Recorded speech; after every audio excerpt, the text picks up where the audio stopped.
June నెలలో D అక్షరంతో ప్రారంభమయ్యే పేర్లున్న వారికి ఎనర్జీ, ఆకర్షణ, కమ్యూనికేషన్ చాలా పెరిగే సమయం. ఈ నెలలో మీరు మాట్లాడే మాటకు విలువ పెరుగుతుంది. మీరు చెప్పిన ఐడియాలు, ప్లాన్లు ఇతరులను ఆకట్టుకునే అవకాశాలు ఎక్కువగా ఉంటాయి. ముఖ్యంగా పని, బిజినెస్, సోషల్ లైఫ్లో మీ ప్రెజెన్స్ స్ట్రాంగ్గా కనిపిస్తుంది. ఈ సమయంలో కొత్త పనులు ప్రారంభించాలనే ఉత్సాహం పెరుగుతుంది. అయితే త్వరగా నిర్ణయాలు తీసుకోవడం కంటే కొంచెం ఆలోచించి ముందుకు వెళ్ళడం మంచిది. ఎందుకంటే జూన్లో అవకాశాలు ఎక్కువ వస్తాయి, కానీ వాటిలో సరైన దాన్ని ఎంచుకోవడం చాలా ముఖ్యం.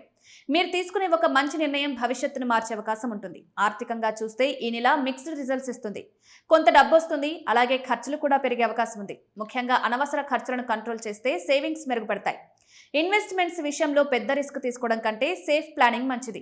రిలేషన్షిప్స్ విషయంలో కొంచెం జాగ్రత్త అవసరం. మీరు చెప్పే మాటలు కొన్నిసార్లు ఇతరులకు కఠినంగా అనిపించవచ్చు, కాబట్టి కమ్యూనికేషన్లో సాఫ్ట్గా ఉండడం మంచిది. కుటుంబంలో చిన్న అపార్థాలు వచ్చినా వాటిని వెంటనే క్లియర్ చేసుకుంటే సంబంధాలు మరింత బలపడతాయి.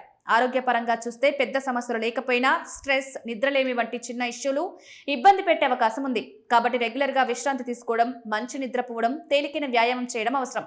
నీళ్లు ఎక్కువగా తాగడం, సరైన ఆహారం తీసుకోవడం కూడా ఉపయోగపడుతుంది. ఈ నెలలో మీకు ప్రధానంగా ప్లస్ పాయింట్ ఏంటంటే మీలో ఉన్న నాయకత్వ లక్షణాలు బయటపడడం. మీరు ముందుండి పనిచేస్తే మంచి ఫలితాలు వస్తాయి. అయితే ఓపిక, ప్లానింగ్, కంట్రోల్ ఇవి మీ విజయానికి దగ్గర చేస్తాయి. సరైన దారిలో ఫోకస్ పెడితే జూన్ నెల మీకు మంచి టర్నింగ్ పాయింట్ గా మారే అవకాశం ఉంది.